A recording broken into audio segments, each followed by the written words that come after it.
Good morning. आप सभी का एक बार फिर से स्वागत है अभ्यास एग्री एकेडमी के डिजिटल लर्निंग प्लेटफॉर्म पर। आज हमारा ये न्यू बैच है 27 तारीख से सुबह 8:30 बजे। ठीक है, चलिए आप सभी लोग जुड़ जाएं। इसके बाद हम स्टार्ट करते हैं।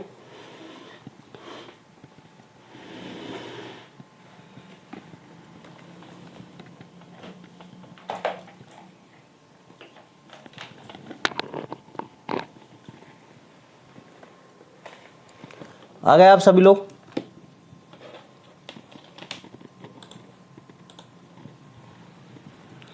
तो चलिए स्टार्ट करते हैं आज का नया सेशन। ठीक है, आज हम पढ़ने वाले हैं भाई जेनेटिक्स, है ना। देखो एग्रीकल्चर वालों को सबसे ज़्यादा समस्या होती है जेनेटिक्स प्लांट ब्रीडिंग में।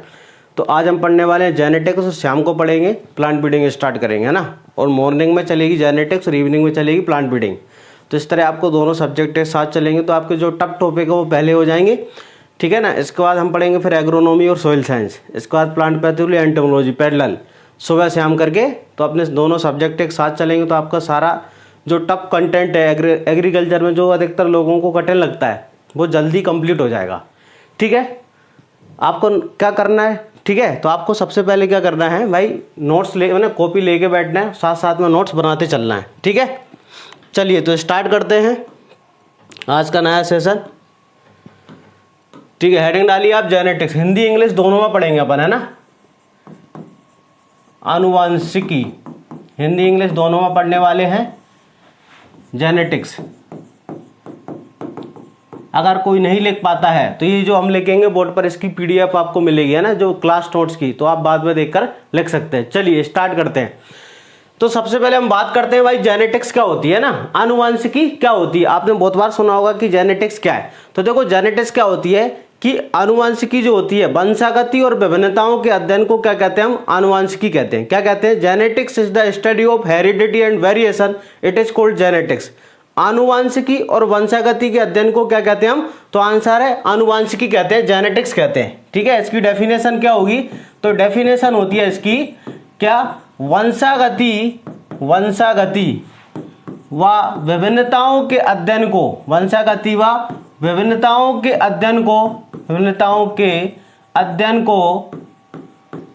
अध्ययन को आनुवांशिकी कहते हैं। क्या कहते हैं हम? आनुवांशिकी कहते हैं। इंग्लिश में क्या लिखेंगे हम? इंग्लिश में लिखेंगे study of heredity and variation, it is called genetics. English में लिखा जाएगी डेफिनेशन यहाँ पर, study of heredity and variation,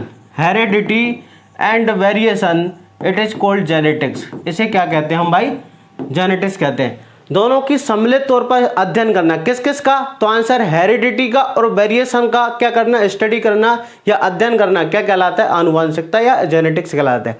अब आपके दिमाग में आ रहा होगा सर ये वंशागति हेरिडिटी क्या होता है और विभिन्नताएं क्या होती है। बात समझ में आ रही है कि आपने बताया कि जेनेटिक्स मतलब होता है कि वंशागति और विभिन्नताएं, फिर ये वंशागति का मतलब क्या होता है और विभिन्नताओं का मतलब क्या होता है? तो इधर देखिए आप। ठीक है, वंशागति का मतलब क्या होता है, आप इधर देखें। वंशागति मतलब हेरिडिटी का मतलब होता है एक पीढ़ी से लक्षण दूसरी पीढ़ी में ट्रांसफर होना। ठीक है, आप देखते होंगे कि हमारी जो शक्ल है हमारे पेरेंट्स से मिलती जुलती होती है। ठीक है, जब हमारी शादी हो जाएगी, हमारे जब बच्चे होंगे तो उनकी शक्ल हमसे मिलती जुलती होगी। तो कैरेक्टर जो होते हैं, लक्षण जो होते हैं या फिर जीन जो होती है, एक जनरेशन से दूसरी जनरेशन में क्या होती है? ट्रांसफर होती है। उसी को क्या बोलते हैं हम? हेरिडिटी या वेरिएशन कहते हैं। Transmission of character from one generation to next generation, या फिर ऐसे लिख सकते हैं transmission of character from parent to their offspring, it is called genetics. लेकिन लक्षणों का पीढ़ी दर पीढ़ी स्थानांतरण होना क्या कहलाता है? वंशागति कहलाता है। बात समझ में आ रही होगी। मतलब भाई पेरेंट से उनके बच्चों में, जब वो बड़े हो जाएंगे उनकी शादी हुई तो उनके बच्चों में, मतलब F1 F2 F3 एक जनरेशन से दूसरी जनरेशन में कैरेक्टर का ट्रांसफर होना क्या कहलाता है? तो इसका करेक्ट आंसर है क्या कहलाता है? हेरिडिटी या फिर क्या कहलाता है? वंशागति कहलाता है। लक्षणों का पीढ़ी दर पीढ़ी, लक्षणों का पीढ़ी दर पीढ़ी ट्रांसफर होना, स्थानांतरण होना, है ना, स्थानांतरण होना क्या कहलाता है? तो आंसर है हेरिडिटी। इंग्लिश में क्या लिखेंगे? Transmission of character. ठीक है, ट्रांसमिशन ऑफ कैरेक्टर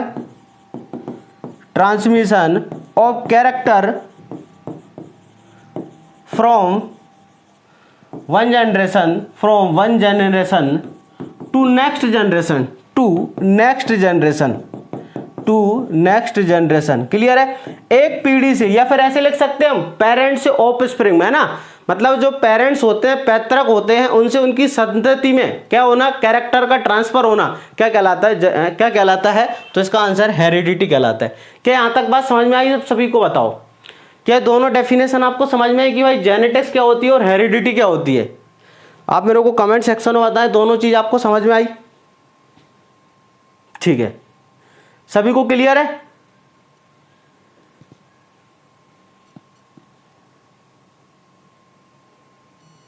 ओके, है ना? चलिए स्टार्ट करते हैं फिर आगे, है ना? सभी को क्लियर है ना?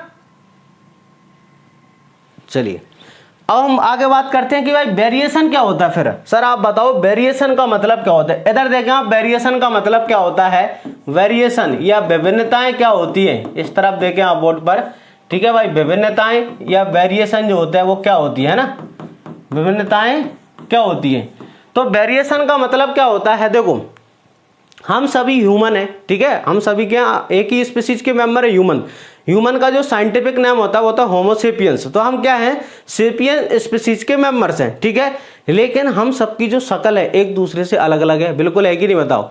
इतनी 130 करोड़ जनसंख्या है, इसमें बहुत ही कम, अगर उनको आइडेंटिकल ट्विंस को छोड़ दिया जाए, ठीक है, जो आइडेंटिकल ट्विंस होते हैं, जुड़वा होते हैं, ठीक है, उनको छोड़ दिया जाए तो लगभग सबकी शक्ल क्या होती है? एक दूसरे से थोड़ी थोड़ी अलग अलग होती है, ठीक है। यही क्या होती है? विभिन्नताएं होती हैं। यही क्या होता है? वेरिएशन। मतलब कि एक ही जाति के सदस्यों में पाई जाने वाली असमानताओं को क्या कहते हैं हम? वेरिएशन, या क्या कहते हैं? विभिन्नताएं कहते हैं।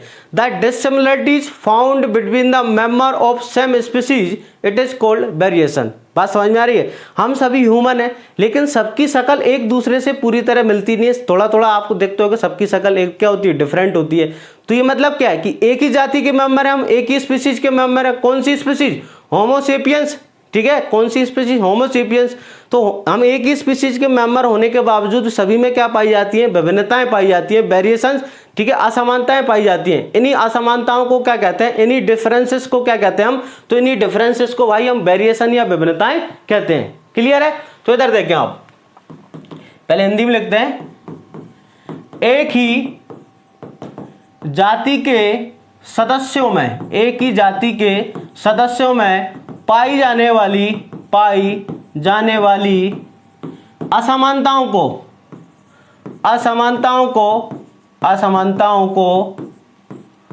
विभिन्नताएं कहते हैं। असमानताओं को विभिन्नताएं कहते हैं। क्या बात समझ में आ रही है आपको? इंग्लिश में क्या लिखेंगे? The differences found between the member of same species it is called variation. The differences found between members of same species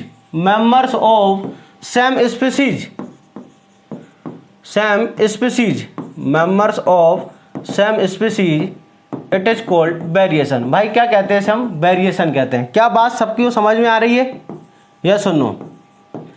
क्या आप सभी को समझ में आ रहा है कि विभिन्नताएं क्या होती है? विभिन्नताओं का मतलब होता है कि एक ही जाति, जैसे प्लांट है भाई, है ना, गेहूं है तो टिक्टिकम एस्टिवम, तो एस्टिवम की स्पीसीज जितनी भाई वैरायटी होती है आपने देखा होगा, जैसे लोकवन, सोनारा, सभी टिक्टिकम एस्टिवम है, एक ही स्पीसीज के मेंबर्स हैं, लेकिन सभी के अंदर कुछ ना कुछ डिफरेंसेस होते हैं। जैसे वीट की वैरायटी देखोगे आप, बहुत सारी वैरायटी है, ठीक है, लोकवन, सोनारा, लर्मा, रोजो, इतनी, सभी का साइंटिफिक नेम टिक्टिकम एस्टिवम ही है, ठीक है। लेकिन भाई टिक्टिकम एस्टिवम के अंदर सभी वैरायटी में आप डिफरेंसेस देख दो, तो यही तो क्या होता है? वेरिएशन होता है। यही क्या होता है? वेरिएशन, कि एक ही जाति के सदस्यों में पाई जाने वाली जो डिफरेंसेस होते हैं, असमानताएं होती है, उन्हें क्या कहते हैं? हम वेरिएशन कहते हैं। चलिए अब देखो, बोले सर ये वेरिएशन का कारण क्या होता है? वेरिएशन का कारण अगर आपसे पूछा जाए तो पहले हम पढ़ेंगे टाइप्स ऑफ वेरिएशन, कि वेरिएशन कितने प्रकार के होते हैं, इनका कारण क्या होता है और ये क्यों उत्पन्न होते हैं, और इनकी क्या आवश्यकता है, किसी जनसंख्या में वेरिएशन का होना क्यों जरूरी है, तो उन सबके बारे में देखते हैं हम। तो आप देखो, आपसे पूछा जाए कि वेरिएशन कितने प्रकार के होते हैं, तो आप बताना भाई जनरली कितने प्रकार के वेरिएशन या विभिन्नताएं? 2 प्रकार की होती है। वेरिएशन कितने प्रकार के होते हैं? विभिन्नताएं 2 प्रकार की होती हैं। कौन कौन सी होती है? इधर देखें आप, वेरिएशन 2 प्रकार के पहला होता है जिसका नाम होता है सोमेटिक वेरिएशन। क्या होता है भाई? Somatic variation. क्लियर है? दो प्रकार के वेरिएशन होते हैं, एक होता है सोमेटिक कायिक विभिन्नताएं। क्या होता है? कायिक विभिन्नताएं। बात समझ में आ रही होगी आपको? कायिक विभिन्नताएं जिन्हें हम कहते हैं। और दूसरा होता है जननिक विभिन्नताएं, जर्मिनल वेरिएशन। दूसरा होता है जर्मिनल वेरिएशन। क्या होता है? Germinal variation. क्या आप सबको समझ में आ रहा है भाई? दूसरा क्या होता है? जर्मिनल वेरिएशन होता है, जिसको हम इंग्लिश में, हिंदी में कहते हैं जननिक विभिन्नताएं। ठीक है?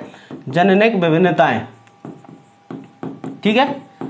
अब इधर सुने आप ध्यान से, इसको हम एक और नाम होता है ब्लास्टोजेनिक भी कहते हैं। क्या कहते हैं इसको हम? ब्लास्टोजेनिक। इंग्लिश में एक और नाम होता है इसका ब्लास्टोजेनिक वेरिएशन।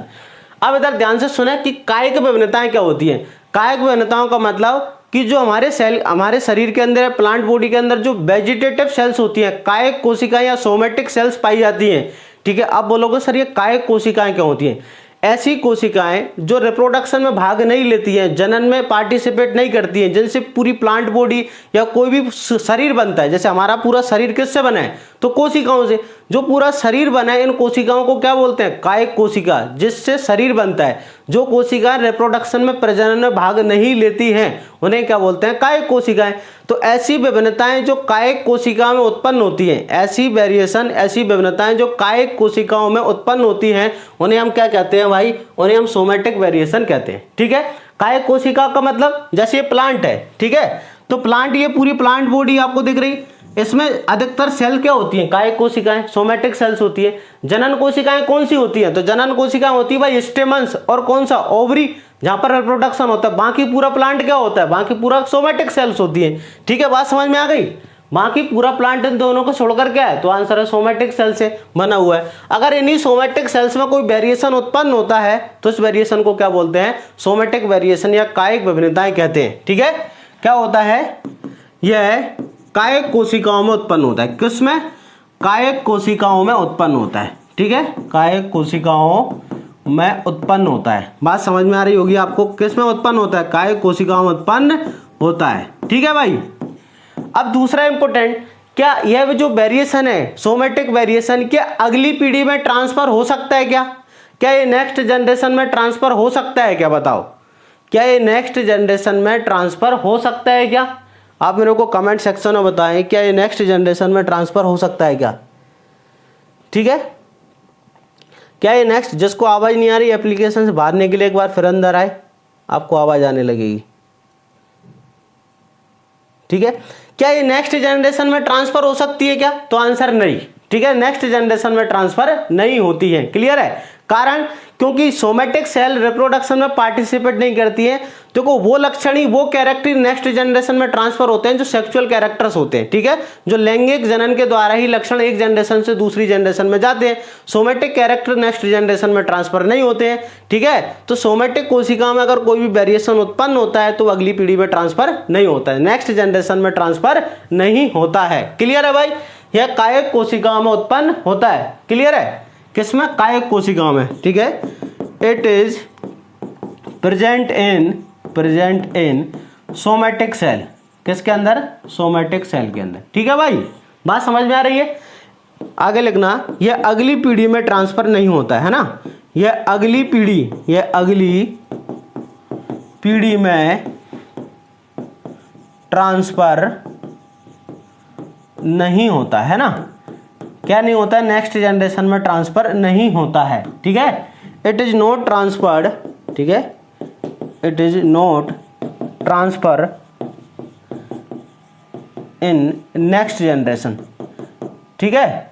हाँ, लेकिन इधर ध्यान से सुने, लेकिन जिन प्लांट में अगर वेजिटेटिव सेल से रिप्रोडक्शन होता है, जिन प्लांट्स में कायिक जनन प्रेजेंट होता है, उनमें अगर ये सोमेटिक वेरिएशन प्रेजेंट है तो नेक्स्ट जनरेशन में ट्रांसफर हो सकता है। ध्यान से सुनना, जिन प्लांट्स के अंदर अगर कायिक जनन प्रेजेंट होता है, जैसे पोटैटो, शुगर कैन, आ रहा है समझ में, इनके अंदर कौन सा रिप्रोडक्शन होता है? तो इसका आंसर है बनाना। इन सभी के अंदर होता है कायिक जनन, सोमेटिक रिप्रोडक्शन। यह सुनो, बनाना के अंदर कौन सा? स्वाद शक्कर। ठीक है? इसका शुगर कैन के अंदर क्या होता है? शुगर कैन के अंदर हम शुगर कैन सेट्स लगाते हैं। पोटैटो में पोटैटो ट्यूबर, तो उनमें कायिक कोशिका से ही रिप्रोडक्शन होता है। इस कंडीशन में अगर किसी प्लांट में सोमेटिक, ठीक है, सेल के द्वारा अगर रिप्रोडक्शन होता है तो उस कंडीशन में फिर ये ट्रांसफर हो सकता है, ठीक है, मतलब क्लोन वाली कंडीशन में। अरे क्लोन जानते हैं ना, क्लोन का मतलब क्या होता है कि कायिक जनन से उत्पन्न जो संतति होती है, कायिक जनन के द्वारा या सोमेटिक, ठीक है, रिप्रोडक्शन के द्वारा जो क्रिएट संतति आती है, प्रोजेनी आती है, उसको हम क्या कहते हैं, क्लोन।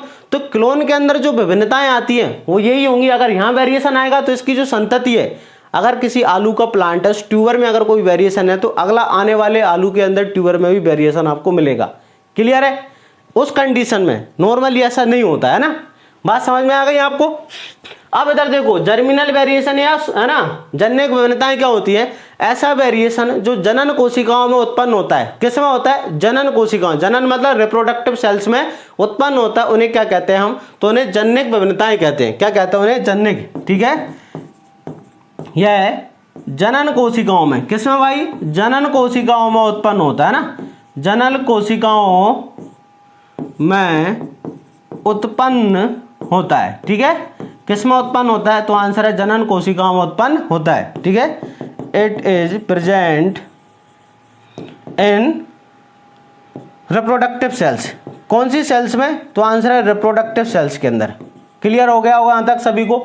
अब देखो, जनन कोशिका में जो भी विभिन्नताएं होती है वो हमेशा अगली पीढ़ी में ट्रांसफर होती है। ठीक है, याद रखना, जनन कोशिकाओं में जो भी वेरिएशन क्रिएट होगा, मीन्स जननिक वेरिएशन जो होता है, जर्मिनल वेरिएशन जो होता है, वो हमेशा क्या होता है? नेक्स्ट जनरेशन में ट्रांसफर होता है। क्योंकि ये किस सेल में क्रिएट हुआ है? ये हुआ है रिप्रोडक्टिव सेल्स में। और रिप्रोडक्टिव सेल्स की जो गैमेट्स बनते हैं, जनन कोशिकाओं में क्या बनते हैं? तो आंसर है गैमेट, युग्मक बनते हैं। जैसे प्लांट गैमेट कौन होता है? तो आंसर है कौन होता है? Pollen grain. Plant female gamete कौन होता है? Egg cell.